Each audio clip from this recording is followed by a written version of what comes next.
How to change Facebook language. Hi everyone, welcome back to our channel.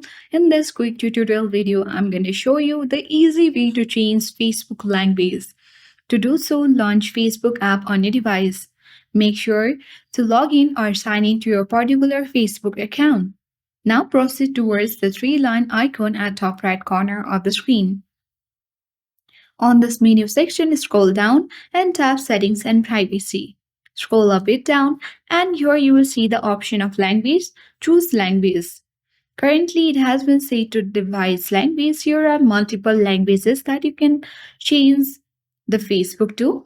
For now, let me choose to English. And once you have done that, it will automatically change the Facebook language to English. So in this way, you can easily choose any language according to your wish. I hope this video was helpful. If it was, then do like, share, comment, and don't forget to subscribe my channel for more tech and tips videos.